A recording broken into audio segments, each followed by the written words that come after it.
Hey listeners, last year was our 15th year of the best in food storytelling. As we head into 2025, we're kicking off a contest in collaboration with the podcast series Feast and Harmony and Sixth Man, where you have the opportunity to win a 4-night cruise for 2 on Chefs Making Waves, a food, wine, and spirits festival at sea.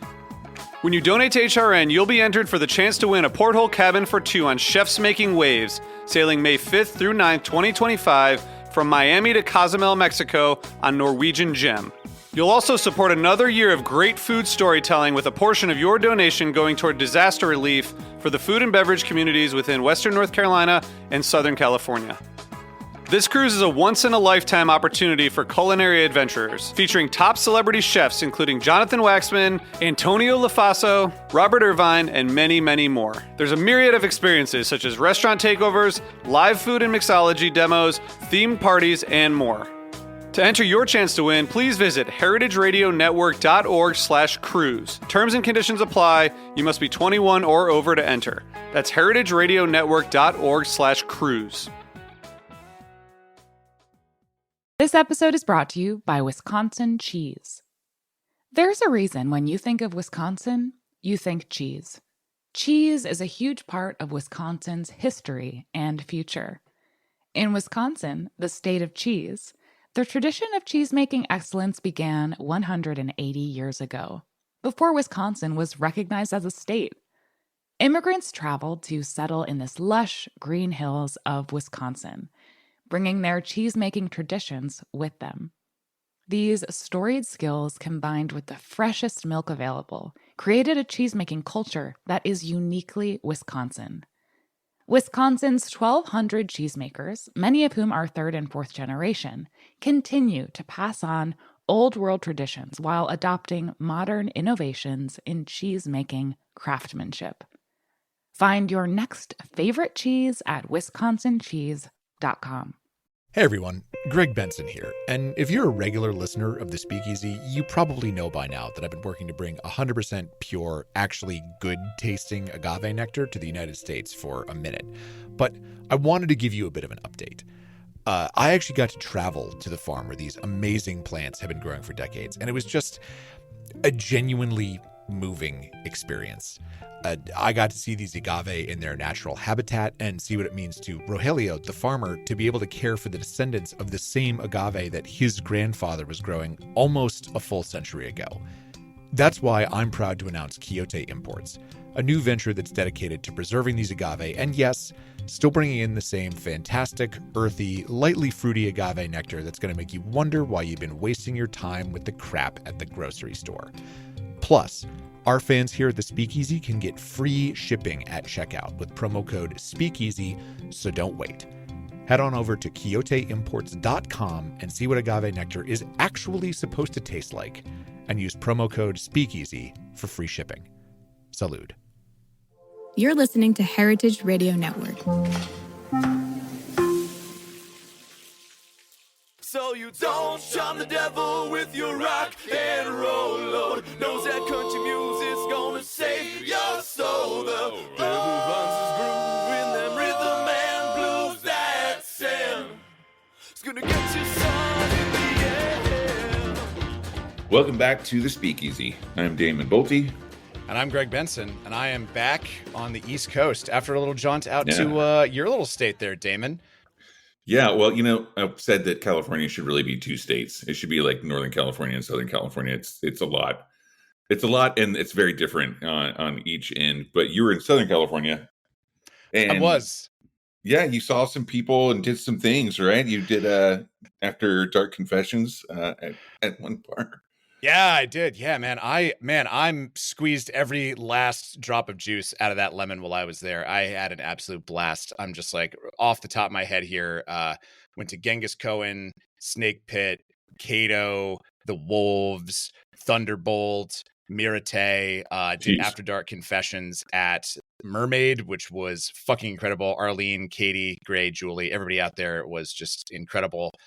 Max Reese from Mirate actually won one round of After Dark Confessions. I'm not going to tell you all what he did because I'm not going to break the confessional seal. I'm above that. But we're going to be doing another event of that here in Brooklyn on March 13th. So if you want to come out and release your inner sinner, that would be a good place to do it. I got to tell you, I was a little concerned my last, like, let's call it 36 hours out there, because I have this image of myself as this kind of hardened New Yorker, this kind of like, like very like bitter, like New York is the greatest city in the world because it's fucking hard. And then the longer I was out there, the more I'm like, actually, no, maybe I do really like sunshine and palm trees and tank tops. Like, this is actually pretty fucking nice. Like, I could get used to this out here, man. Oh God. It's you were talking about this before the show, but I think it also has something to do with getting older. It's like, Yeah, I think you're like, you know what? I get why people live here. Well, what's that phrase? Like, live in New York just so long that it doesn't make you hard, and live in LA just so long that it doesn't make you soft. It's right. like, I think, yeah, there's a good mix there.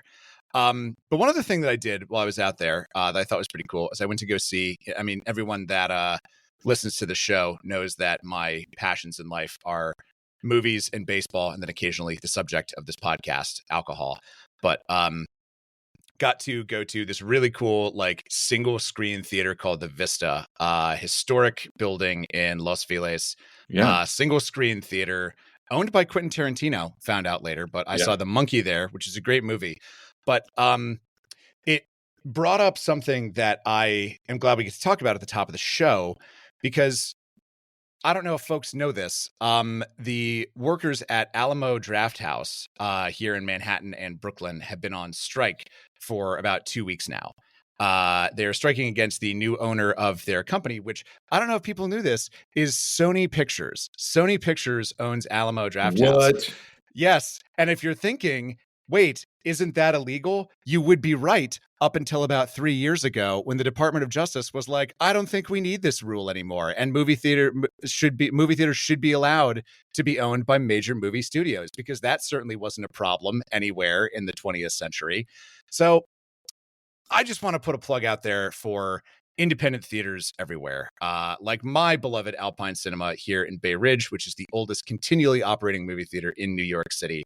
It is owned not by a major corporation, but just by, I honestly don't know, and that's kind of the way I like it, but I don't have to worry about it. But more importantly, the workers aren't on strike. There's no sort of like moral quandaries about going there. I'm not going to sit down and someone's going to tell me about their goddamn beverage program. I'm going to get a medium popcorn served to me by a bunch of surly teenagers who don't want to be there, and I'm just going to sit in the dark and watch a movie for a maximum of $11. So support your local independent theaters. Forget the Alamo, maybe for a little bit. Just putting that out there. Stand with the labor. Don't stand with shameless vertical integration of the movie industry. Man, I remember when you could, when the Alamo Draft House was expanding out, you could franchise. You could become a franchise partner for like $150,000, and they would take care. And they would take care of the rest. It was something ridiculously low like that. But yeah, that's sad, man. Because like I used to attend and participate in something called the Drunk Film Festival in Austin at the original Alamo Draft House. And it was so much fun. And they would give you 24 hours to get wasted. And you had a topic and a prop that they gave you randomly. And so we used to do that, and it was a lot of fun. But the original Alamo Draft House was badass, man. But like most things, like, the middle class and SantaCon, it was ruined by people with MDAs and fleeces. So there you go. Oh, geez. Well, it's inevitable. You could say that. Exactly. I know. Speaking of the inevitable economic decline of all things in life that bring us joy, we have in the studio with us the one, the only, Shannon Mustipher. Shannon, how are you doing? Thank you so much for coming on. Yeah, I'm doing great. It's really good to be back on the Speakeasy. I think it's been almost 6 years, which is an ungodly amount of time. Damon, it's good to see your face again. You and too. Greg, always a pleasure. But yeah, Likewise. It's good to be back and looking forward to talking about the state of the American bar, the state of American rum, mixology, and all the good things. Yeah. We were talking before the show. We're like, okay, we want to do two things. We want to do the economic state of the American bar, and we want to do rum. And we're like, let's do the economics first, and then we can save rum for dessert. So yeah, talk to us about what's on your mind, because you were sharing some really interesting points with us, and I would love to dig into those a little bit more. Yeah, so the last time I was on the show, this is pre-pandemic, Sure. and Your book had come I was out. running a bar program, Gladys Caribbean in Crown Heights.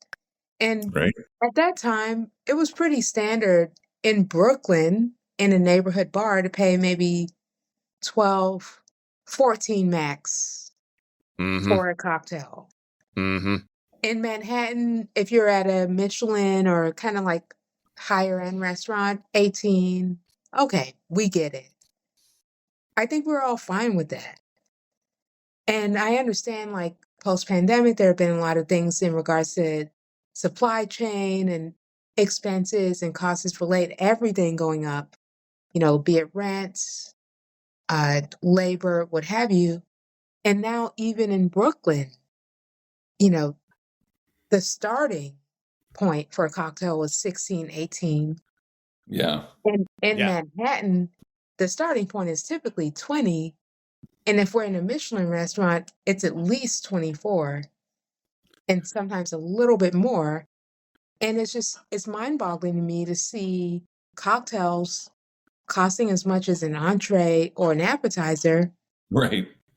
And so now I'm beginning to question how that's going to impact people's behaviors in regards to going out. Like, I'm talking to operators that have establishments, and they say, well, it seems like people want to go to places that have events and programming, or people eat dinner at home and then go out together to have a drink and maybe a snack, or people go to house parties.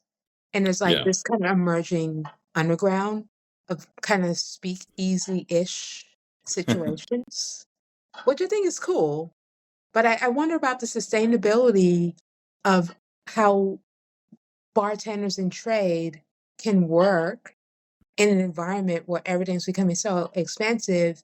And there's a lot of people that we used to serve 3 years ago that maybe aren't coming to these establishments any longer, or no longer engaging the way they used to. It's not like I'm going there 3 days a week. I'm not a regular anymore. I'm more like just doing it maybe every other week. It's a special occasion. So how does that inform our service and what we put in front of the guest? That's what I think about. It kind of reminds me of the term that you get when people sort of get, shoved out of like a company, or like the culture becomes so depleted to the point where people with new ideas aren't allowed to flourish. It's brain drain.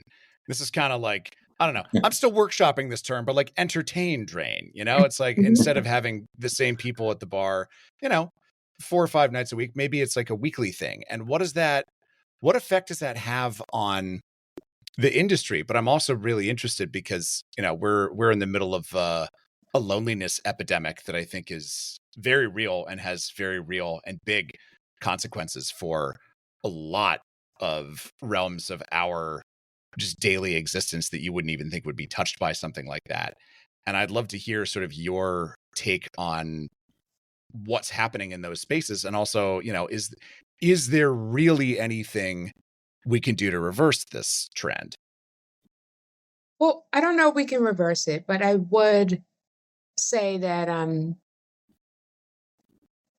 I think of markets like Vegas and Miami, where a lot of F&B outlets and bars are relying on like just this cycle of guests that come in and out. They don't really have regulars in the sense that we experience them in New York or other markets, in markets like Vegas or Miami. And it's almost like all of the markets are becoming more like Vegas and Miami, insofar as instead of it's like, I just want to have a cheers moment, I want to be a regular, going out is an event. It's entertainment oriented. The price tag is justified because it's an occasional thing. But I think that American cocktail culture was built on the relationship between regulars. So if we don't have regulars anymore, My question is, what do we have? We'll see. Damon, I'm really curious to hear your thoughts on that because you're currently an operator. I'm not currently an operator.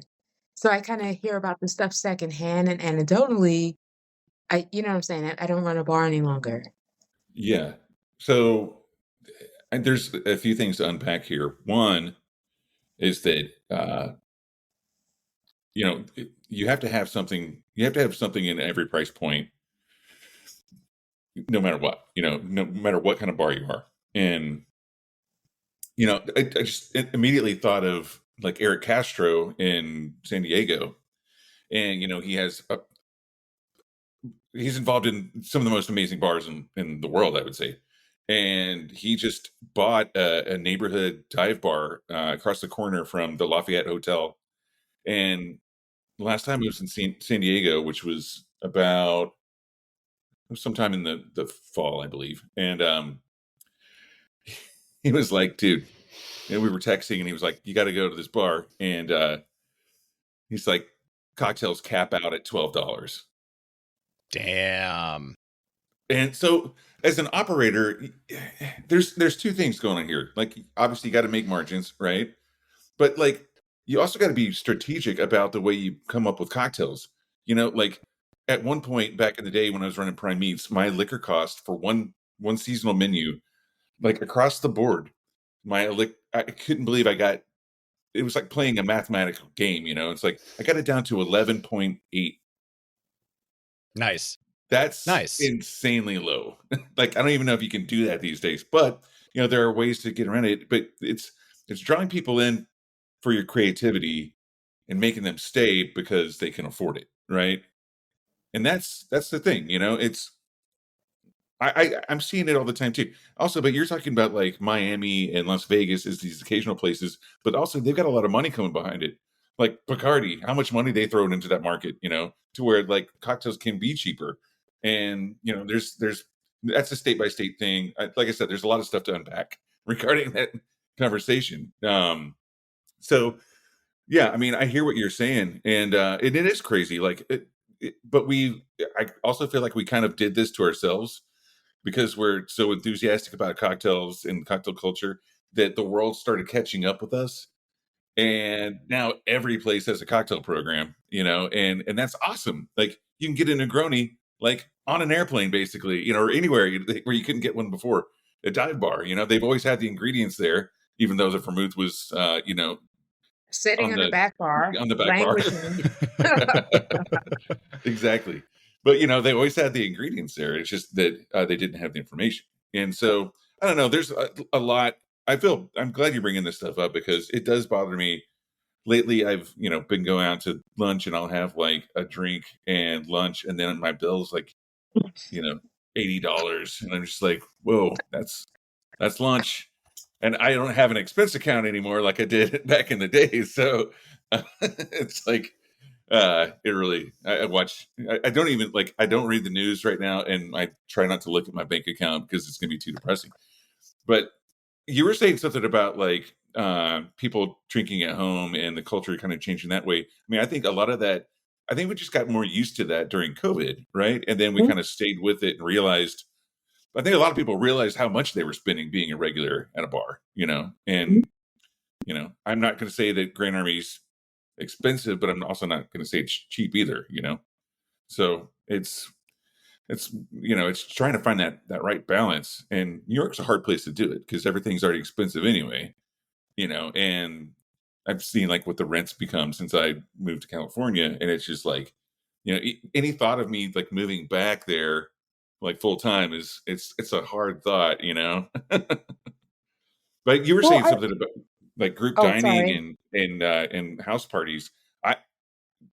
I mean, I love house parties. I wanted to hear more about that. Well, here's the thing about New York, just to rewind a little bit, because most of us live in spaces that are relatively small relative to other cities, I think that's why hospitality, dining out, and going to bars has been such an important part of how we socialize here in New York, right? It's, people don't have the backyards. We can't fire up the barbecue as readily as someone like yourself living in California. But I think people are searching for a middle ground that does reflect, being in the, lockdown during COVID and learning to mix drinks at home and realizing, well, I can go to the liquor store, maybe spend $50 to get a couple bottles to do whatever. And that's like a week or two worth of drinks, depending on what I'm drinking or who I'm hanging out with or whatever. Meanwhile, if I went out one night, I spend that and a little bit more for one drink. Sure. So, I think that the reason why, or rather what I speculate, the reason why I see this shift in the bar scene in New York towards venues that are more about entertainment and group dining is that the cocktail maybe isn't the biggest draw because the guests can do that for themselves at home, right? And so Right. now the question is like, what does the bar provide that the guests couldn't provide for themselves? In the past, it was that level of expertise, that rather access to higher end ingredients and spirits. All right, that's taken care of. Now, what do they want for us? I think they want the experience, and they always wanted the experience, but I think it's more pronounced now. Yeah. I think I would say this just quickly. Like, I would rather go to a bar where there's a really engaged bartender that can make me like a strong classic than someone who's kind of got their head down and they're just everything's smoke and foam and it's edible cocktail, whatever. It's like I want like, and again, maybe it's just me being old, but like I love sitting at a bar and talking with the bartender and having like a pretty damn good like Manhattan or old fashioned or whatever. But like they're engaged and it's like because people again, like you said, like when you live in New York, most people have small spaces and that third space is where whether it's the gym or the park or the bar and in this conversation, it's like that's it one everything outside of your apartment in New York City is your accommodations, right? So you want to be able to if Sother were here this week, he would say that it's like it kind of a lot of times doesn't matter about your apartment where you live because you've got New York City outside. So but that needs to be accessible to you too. So there's definitely a price point argument here. And yeah.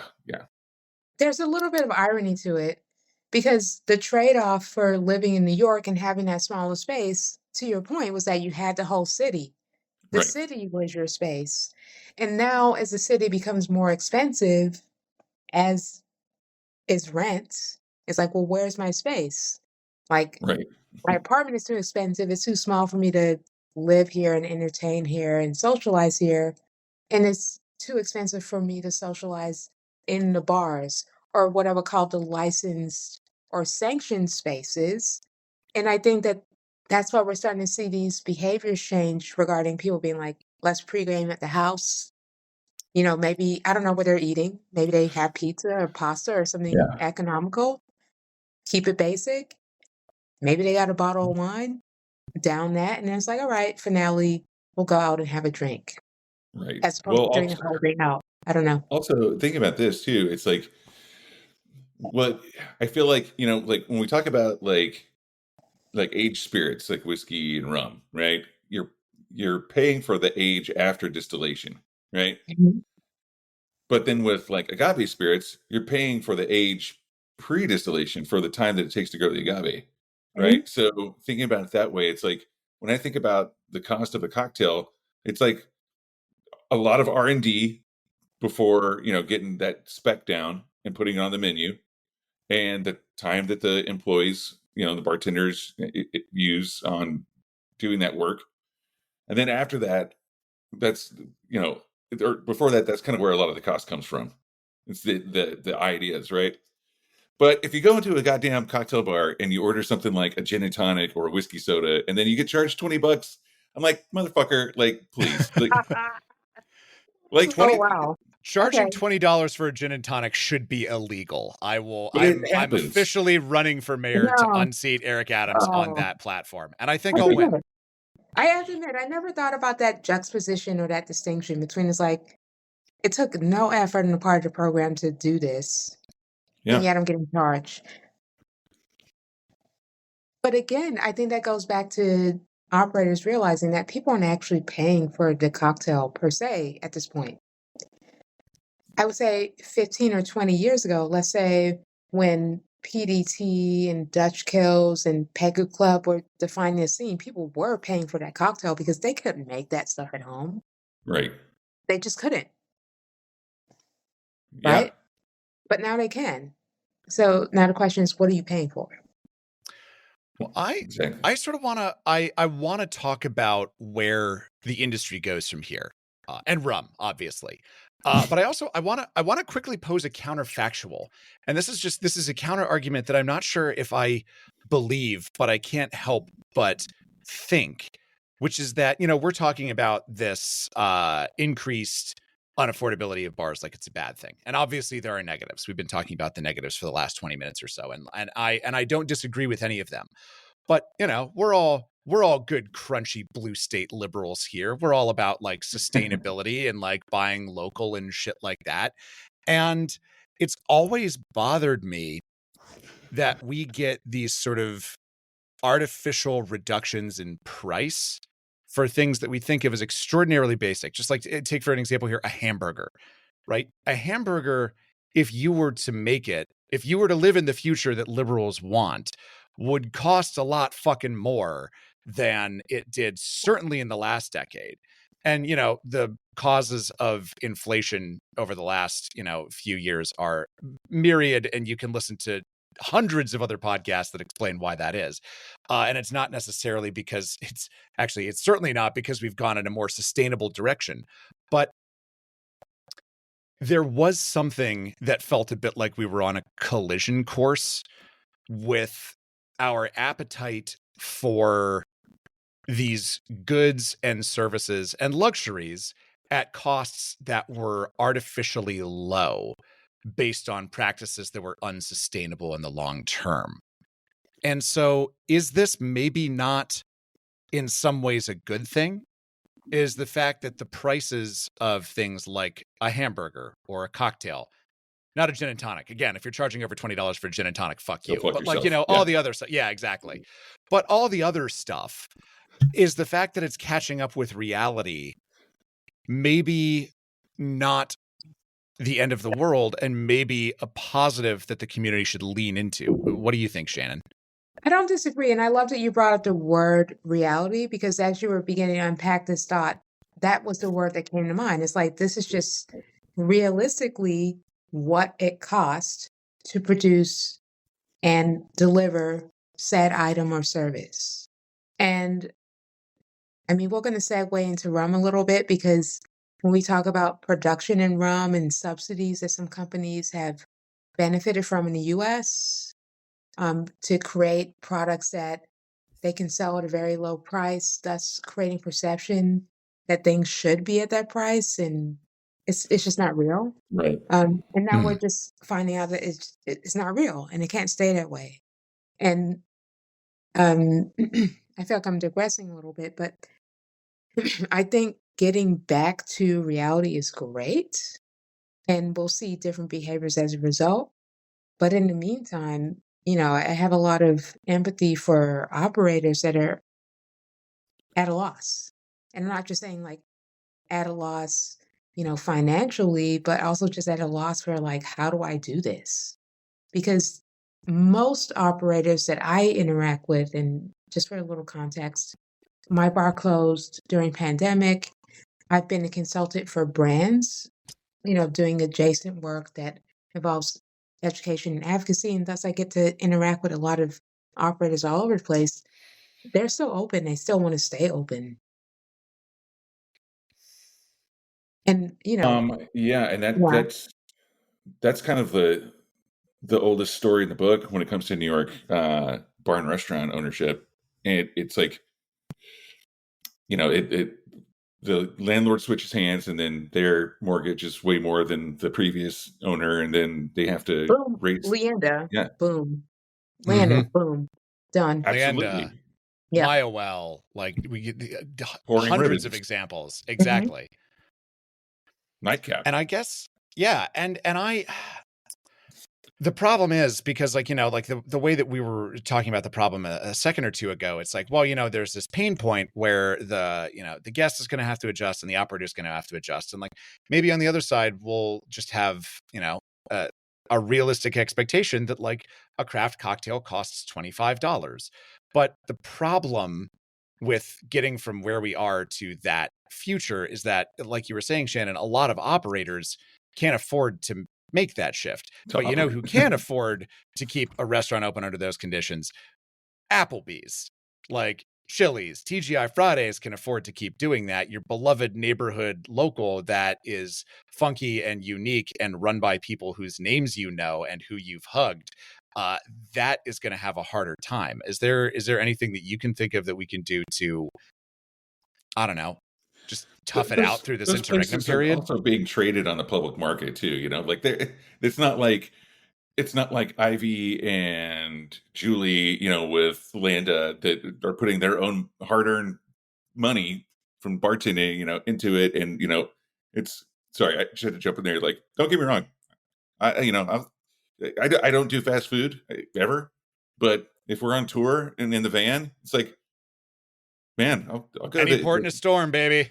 Yeah, exactly. And like, if this is one of those Denny's with a liquor license, you better believe I'm going fucking nuts in there, baby. Wait, they got Denny's with liquor licenses? Where have I been? There is, as far as I know, 2. I can vouch personally for the existence of 1. It's in Key West, Florida, or excuse me, Key Largo, Florida. If you order a old fashioned from them, they will be very confused, and then they will serve you something in a branded Bud Light pint glass that vaguely resembles an old fashioned. Hell of an experience, 10 out of 10, highly recommend. But outside of these eclipse events, how do the small the local beloved spots, like the ones we were just talking about, how do you think that those survive, Shannon? I know you don't have the answers, but I would just love to hear if you have any kind of like thoughts. Or maybe you do have the answer. Shit, I don't know. If you do, please tell us. Well, I think that the local spots that will be able to continue, and this may sound trite, so bear with me, are going to offer, to Damon's point, a variety of price points. So let's say if someone just wants to get a high life pony, they just want to get out of the house. They don't even really care what it is they're drinking. They just want to be around people.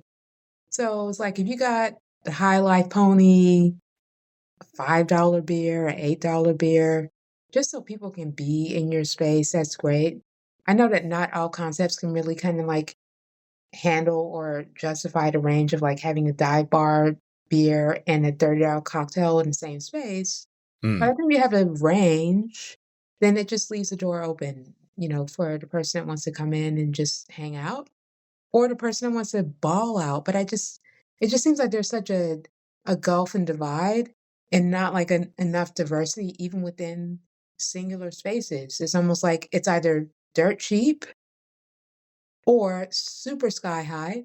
And this is a trend that I observed even 15 years ago, just talking about dining in New York in general, right? It felt like there was a dearth of middle ground options. It was just like either it's fine dining or approaching that, or just kind of mediocre and not that good. I think that's changed a little bit. Maybe, there's room for that to happen in cocktail spaces as well. I don't know. I think there is, and I think it's starting to happen. Also, I think what's starting to trend back around, like I was saying, with Eric Castro's place in San Diego. I'm trying to remember the name of it right now. There's something about that, like Jilly's House of Cocktails. Yes. So there, and that's what's cool because, like, going in there, it's like it looks like a dive bar, but you've got all these people who are like drinking Negronis and stuff, and you're like, and playing pool, and it's like, let's be honest, it doesn't cost what people are charging. That's not the problem. Their costs come from other places. It's not from the price of liquor going up. It's rent. And the unfortunate thing is when someone sees the metrics, a potential buyer for a building, they see, okay, well, there's 2 units upstairs that are apartments that I can rent for this much because this is kind of the going rate. Oh, but wait, there's a retail space downstairs and it's a bar. Well, those apartments aren't generating money for the renters. The bar is generating money for those renters.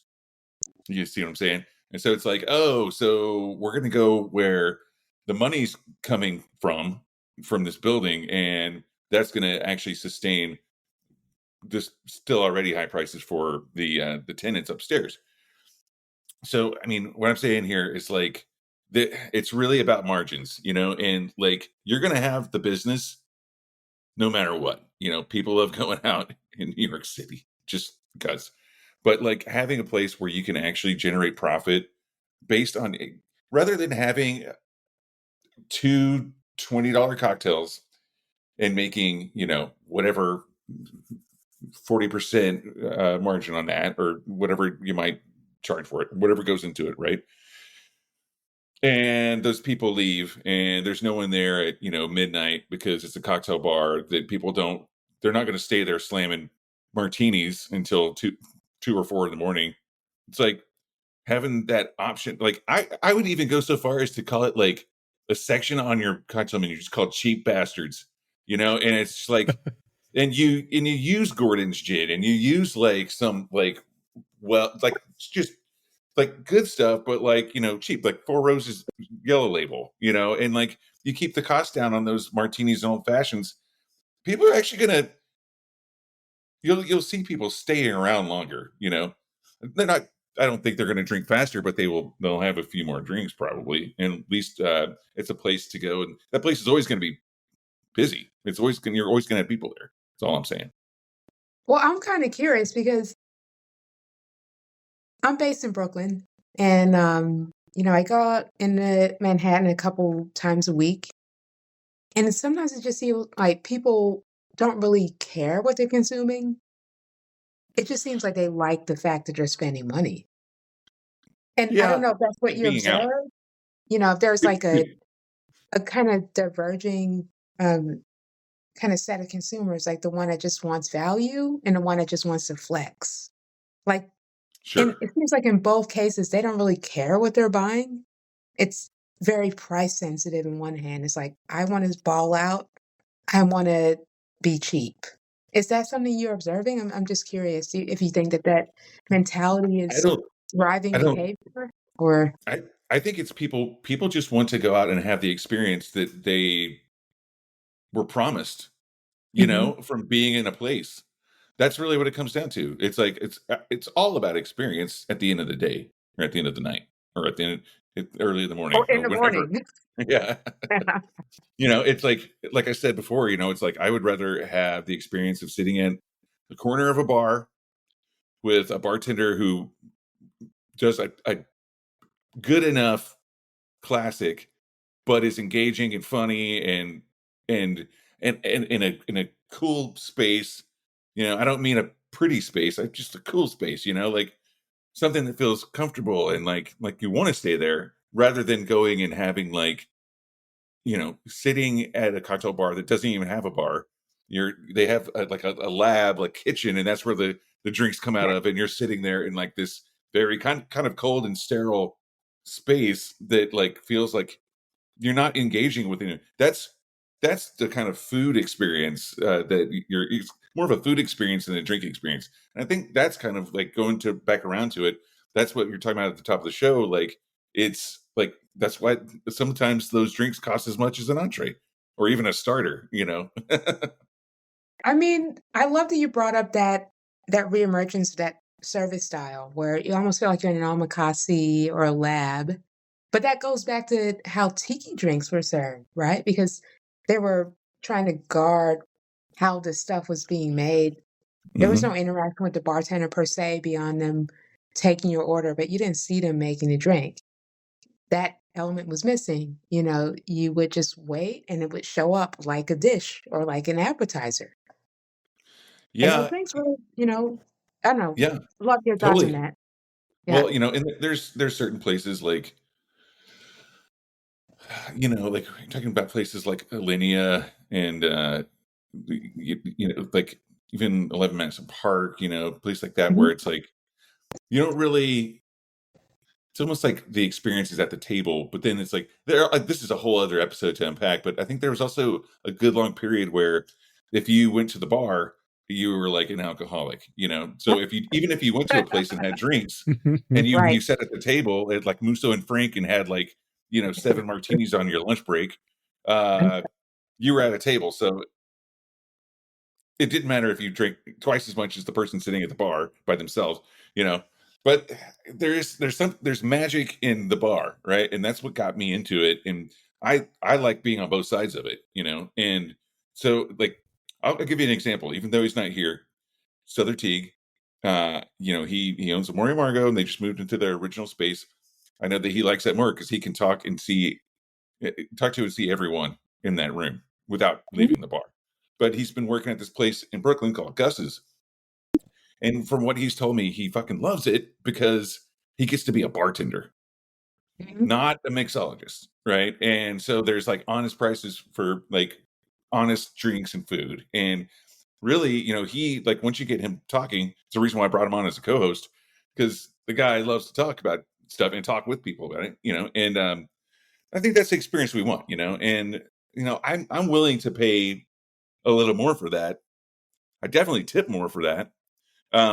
So, but it's like one of those, we're not going to solve this today on this episode, is all I'm saying. But well, I will say that there might be, I might have encountered the solution last year in Tucson, because as we're having this conversation, I'm reminded of this place called Boelte, which is great. If you're ever in Tucson, check it out. It's kind of like, it's like a relatively fine dining area up top, but they've got a little basement bar. And there's one page of their menu that literally only has 2 items for sale on it. First item, $250 dram of Japanese whiskey. Second item, $6 bottle of Miller High Life. And I'm like, I Yes. fucking love this. I'm Like, saying, this is great. boom. It's like I want the trick pony. Yeah. yeah, totally. That's what's That's up, awesome. man. Well, and we also kind of got into Tiki and like, the whole experience. And one spot that I forgot to mention that I went to in LA, I went to Tiki Tea, did not get in. It was closed, which really is, that's the full authentic Tiki Tea experience, is trying to go and not being able to get in and being like, well, that's, Yeah. What time did you go? I went at 5 p.m. I went at like 5:30 on a fucking Saturday. Yeah, exactly. And in fact, I think they were at one point open at 5 on Saturdays. I think now it's 6, and I had a dinner reservation, so I had to skate.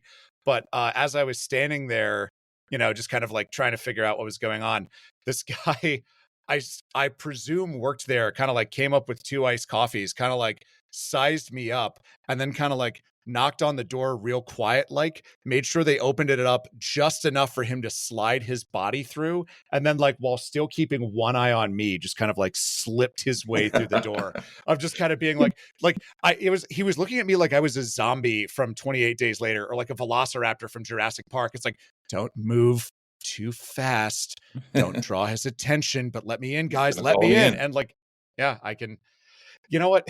I'm sure most other people in my position would try to be like, oh, hey, wait, sir, is the bar open? So I get it. But anyway, yeah, couldn't get into Tiki Tea. Feel like I, had the Tiki Tea experience. You didn't do it right. Let's talk about, yeah. What? Wait.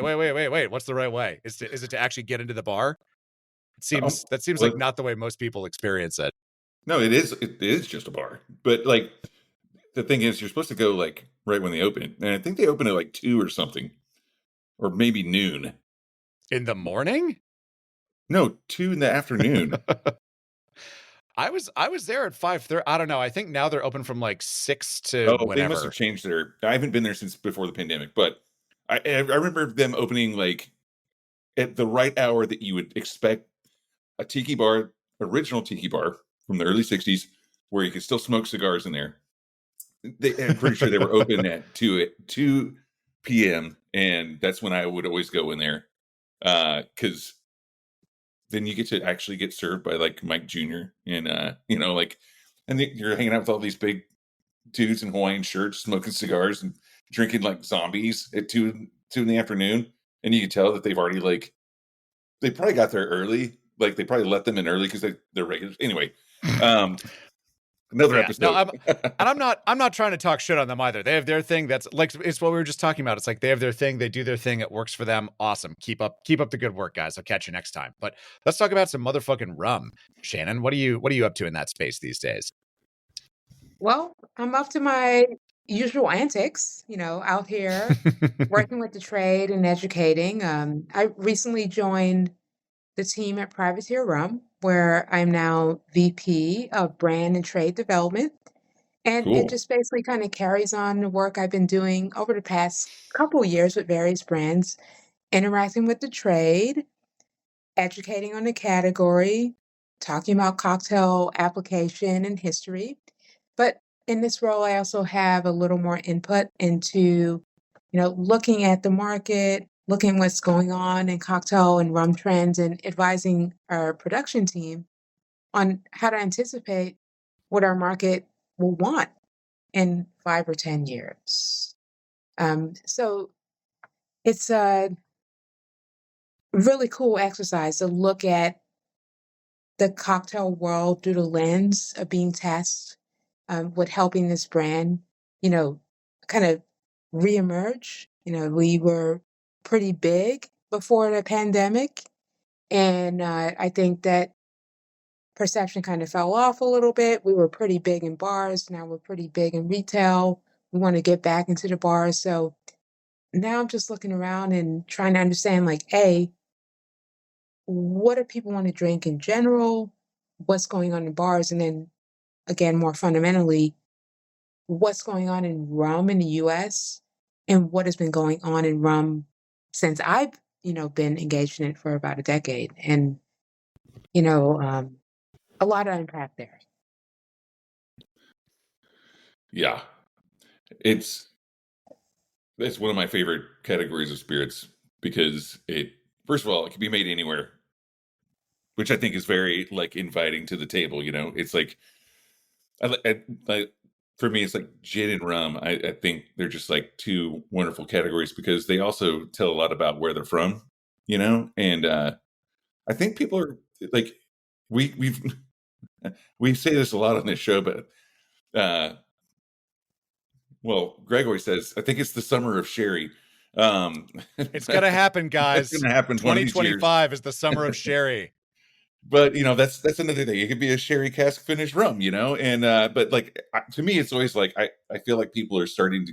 I don't know if it's just delusion, but like, or if it's real. I hope it's real. But I see more people drinking rum, and I think a gateway to that is obviously cocktails, right? And I think tropical drinks like things like Mai Tai. I think those definitely help. But like things like a rum old fashioned, the Kingston Negroni.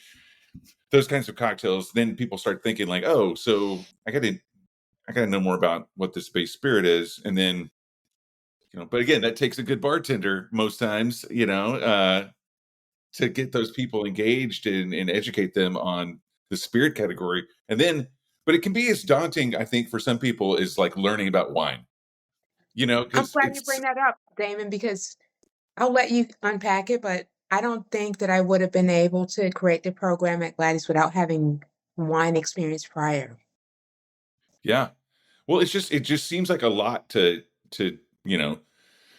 open up and dig into, especially like the fact that it can come from everywhere and for anywhere, and it's, oh man, like I've had some really amazing rums from like, I still have some that are defunct now, I believe, but from like Australia, from Thailand, obviously from the United States, from the Caribbean and the UK and whatnot. So it's like, I don't know, it's just such a cool category. And I've been quoted saying this, it's like probably the most outlaw spirit because it was also like, that's the shit that was on the ships, and so I don't know, like, have you, it's when you educate people, do you have like, do you find that you have to like being so into it, once you get into something so deeply, it's like, and it's so close to you, it's like,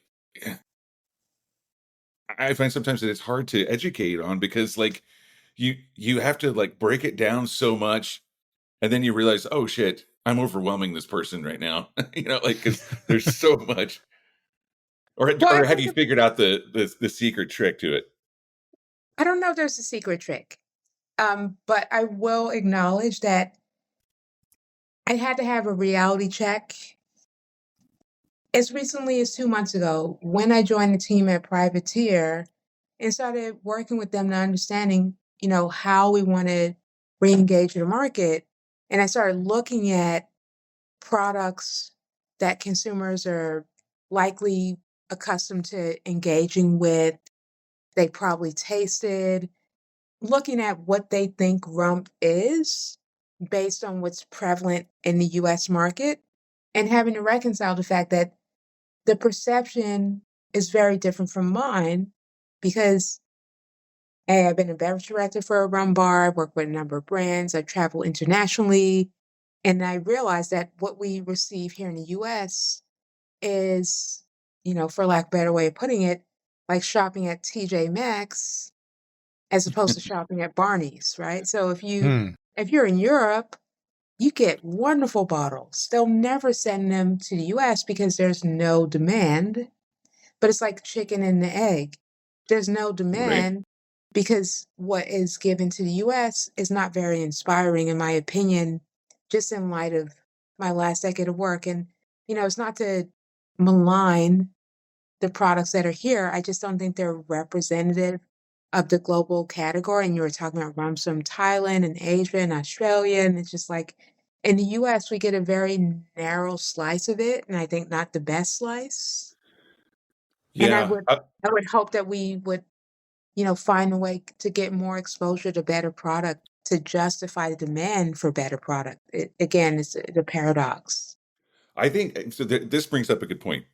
I think we say this a lot on the show too. People need to travel more and put some stamps in that passport, And you'll find that when you travel to different countries and go to those cocktail bars, if it's in Milan or Paris or wherever it might be, you'll notice how much rum is on the menu. Yeah, they got It's actually proportionally larger than I feel like a lot of cocktail bars in the United States. So that said, I also think that like there's certain well, you could say this about almost any category of spirit, but I feel like people my age, like early 40s, I'm going to be mid 40s soon. But when I was younger, it was like, it was cheap gin, cheap tequila, and cheap rum. And so a lot of people will say, our bar patrons will say like, oh, I can't drink that because I had a bad experience with it when I was younger. And we've heard that story a billion times, right? Well, you didn't drink the best stuff. And also you didn't even drink the goodest stuff, or the okayest stuff. You drink the worst shit because it was cheap and you were young and you were in college or whatever it was.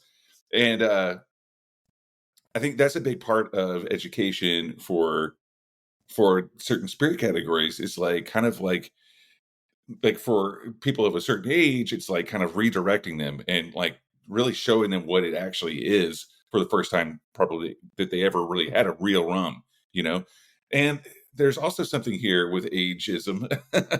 I think that the newer consumers, they probably didn't have that experience that all those other people did because of the fact that, it just, there's, I agree with you. Yeah. I think that demographers have been pointing out that the younger consumer coming up is willing to spend more for quality. Right. And they're also less inclined to drink alcohol, or maybe they seek alternative beverages and thus they don't have the stigma of the Malibu experience. I was an RA in college, right? So I rescued many a resident from Malibu exposure. Okay. I'm But going to I have to think confiscate this bottle for your own good. it happens. But my point is, I think like that having to combat the negative perception is going to be less of an issue where Right. Rome is concerned, but we still have this gap of opportunity to see better products on the market to establish a different benchmark beyond what we've been kind of joking about.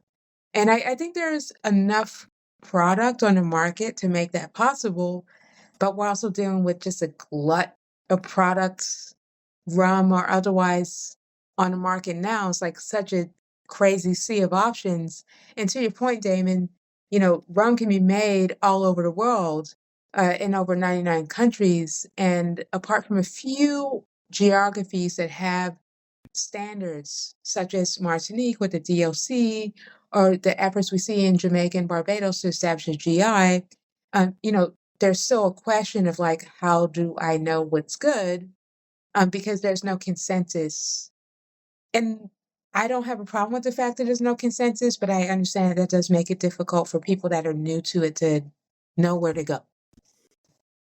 So we're gonna have to basically all three of us sit down and write out a deck, a strategy, go to market plan for rum, and just like because there's a lot of metrics and data involved here, right? Because also when you think about like when I mentioned some of those rums from like Australia and Asia, and guess what? I had to go there to get them, and I'm not talking about stuff that's like necessarily available here in the States, and even cheap rum from Cuba. That's like think about how much that's used in just like London cocktail bars. Just like it's nothing. They're just pouring it like it's Coke. Yeah, it's and not precious to them. Yeah, I know, and it's precious to us because we can't have it legally, and it's just like it just kills me, and I doubt we're going to get it anytime soon. But that's a whole other episode as well. We got a lot of future episodes we're going to have to get into. let me ask you this, because maybe there is an economic force that's actually working in rum's favor. It all comes back to the money on this show. But one thing that's interesting about rum is that like the quality of what you can get versus other spirits is like way higher. Like I haven't bought Eldorado 12 year in like a couple years, but like last I checked, that was only like a $40 or $50 bottle. Like good luck finding a 12-year-old single malt scotch in that price range. Like good luck buying Redbreast 12 for that amount of money. Yeah, exactly.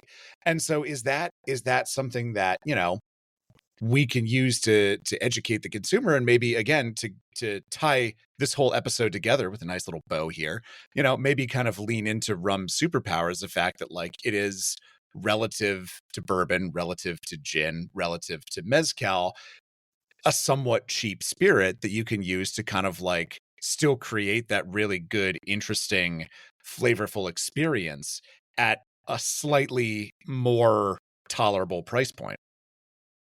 I mean, I think it's important to point out that there is a price difference in regards to quality, but I wouldn't make that the main selling point.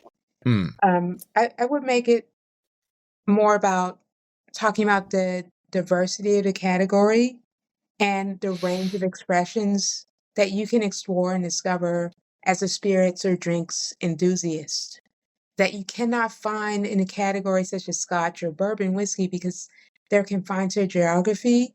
And thus, there's only so much that can take place in regards to what you can discover within those categories. Not to imply that there's not a lot of diversity and variety there, but there is a limit. Right. Whereas, if you're engaged in rum, there's no limit. Again, the category being kind of loosely defined is a problem for some people because it brings up the question of how do we determine quality markers? But at the end of the day, a good distillation technique is a good distillation technique. Sure. At the end of the day, a good maturation protocol and blending protocol is a good maturation and blending protocol. And the thing about rum is, yes, it's a little less cost prohibitive to achieve an exceptional result relative to whiskey. Let's talk about aging. You can achieve some really fantastic results aging rum in the Caribbean faster than you can in a continental, and I'm talking about UK, Scotland environment. So that's already an advantage. And, that's an advantage that can be utilized if the producer wishes to do so. But, we've seen in the rum market more of a preference for younger, quote unquote, more economical products to flood the market and just disappear into kind of party drinks, right? Mm. I think that's the way most people at present have encountered the category, but it's just a shame because when you look at the 400-year history of aged rums, some of the most sophisticated and nuanced spirits you ever encounter. You put them side by side with Armagnac, Cognac, Scotches, whiskeys, they stand their own. Yeah, I think I like what you said about that as far as aging goes. Like you're talking about aging the rums and what it'll do, but also just the age of aged rum. The age of aged rum. Like Yep. when you think about it, like predates bourbon by Mhm. a long fucking time, So like and the other thing is like to me, it's like I love rum old fashions and I love just drinking rum neat. And I think that's through the cocktail. The cocktails are the way we get people into the spirit, right? That are new to it, and then you start talking to them about, man, this rum is from Martinique or Guyana or New England or wherever it might come from, and and then it's like, wait a minute, okay, I'm traveling the world now with one spirit. It's the world in a bottle, and so that's like the thing. It's like, again, it's like it's endlessly. I don't know. You can just continue to dive deeper into it and learn more about it, and there's like politics and religion and science and non-science and like warfare and there's stories and history and like it's a cool spirit. And like I said, like I would say to anyone out there who doesn't like, just try them on their own too, but try good ones and just kind of let it take you away. And it is a very transportative, like it's a wild spirit. It's outlaw, like I said, Well, outlaw. David, you could have said it better, man. I mean, look, just to rewind a little bit, we're talking about aging. Consider that,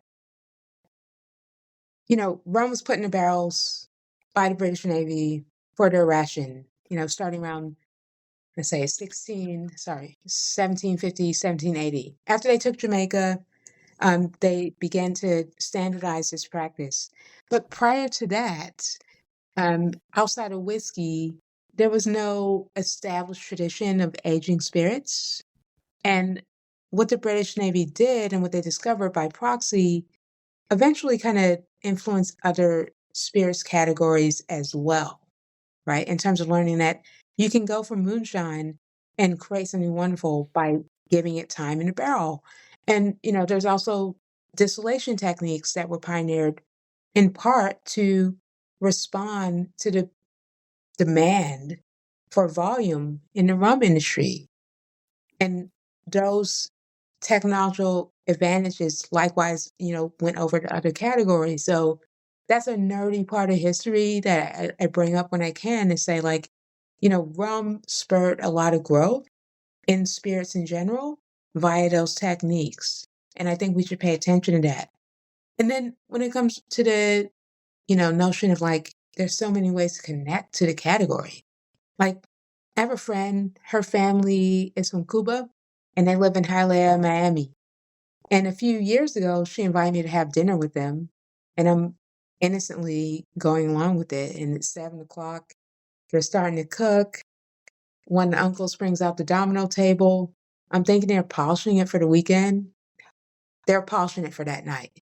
So, That's dinner great. wraps up around 9, and Dad is like, "Hey, you guys want to do some cafecito?" I'm like, "Yeah, great." I used to be a barista. I'm like, "Let's do some Cuban coffee." And he's like, "Oh, you like tobacco?" And we're kind of speaking half Spanish, half English. And I'm like, "Yeah, I like cigars." And then out comes the Habana Club, Ron de la Maestros. And I'm sitting there with them. And I'm like, it's almost like I never had rum before, because it was that cultural experience, that cultural Oh yeah. moment that I was really digging. And so I can have that cultural moment. I can have the Claren moment in Haiti. I can Yep. have the Jamaican moment. Like, there's so many moments you can have, and that's why I think I like it. But, Totally. that's just me. Yeah. Well, that's beautiful. And that's for a show where we talked about a lot of really kind of like nerdy, deep and depressing shit. I think we should end on that for a show like that. That's that beautiful moment brought to you by the wonderful Shannon Mustipher and the wonderful spirit that is rum. And Shannon, if our guests wanted to follow along with you and follow your exploits and see what you're up to in your rum journey, where can they follow what you're doing? Yeah, the best way to follow me is my Instagram. It's at Shannon Mustipher, just my first and last name. And if you want to follow what's going on at Privateer, you can likewise look at their Instagram at Privateer Rum or go to the website. Cool. Awesome. Well, Shannon, this has been just so great having you on the podcast. It's clearly we always say like our favorite shows are the ones where we're like, damn, we've been talking for like an hour already. Holy shit. Yeah. And also, Shannon, I fucking love you so much. Like, you're like one of my favorite people in the world. I want to reach for the phone. I try to meet up with you every time I'm back in New York, and I know that's been very few and far between lately, but I'm going to be there quite a bit this spring and summer. Obviously, I'll be at BCB, and then, quite a few times before that as well. And so let's get together, like we always try to, and we'll drink some Privateer rum. Sounds good, man. I'm going to be in Long Beach in May. Long Beach, California? Yeah, there's a new summit called the Rum Curious Summit. Oh, yeah. And I'll be there presenting, and I'll be with Privateer. So I don't know if you're in the area. That was a nice plug, by the way. Yeah. Yeah, let's absolutely try to find a way, Damon, because it's been too long. I know. All right. Well, we're going to figure that out, as we often do. But that's it for the Speakeasy this week. Check out Heritage Radio Network for many more programs like this one. Check out our Patreon page, right, Greg? Absolutely. Yeah. Patreon page. You can get lots of perks like ad-free listening, video podcasts, guest recipes from everyone that comes on the show, and a free cocktail kit from our friends at Shaker and Spoon every single month. So that is for our Patreon regulars. We have a link to sign up for that in the show notes. And be sure to tune in, not even next week, because we are going to have a little, not quite a bonus episode, but just like a bonus drop of we're just two busy. episodes. We just like talking busy. to people. Who is it? But yeah, exactly. In the next couple of days, we're going to be talking with Ekteros Benikos from Atheros Spirits about what they're up to. They just launched a new line of spirits, and really cool stuff. Yeah, good stuff. Interesting stuff. Use some plants that I hadn't even really thought of drinking before. So we're going to be talking about that. But for now, that is us. That is it for us this week on the Speakeasy. Till next time, cheers, everybody. Cheers. Cheers. So you don't shun the devil with your right. The Speakeasy is powered by Simplecast. Thanks for listening to Heritage Radio Network, food and drink radio supported by you. Keep in touch at heritageradionetwork.org/subscribe.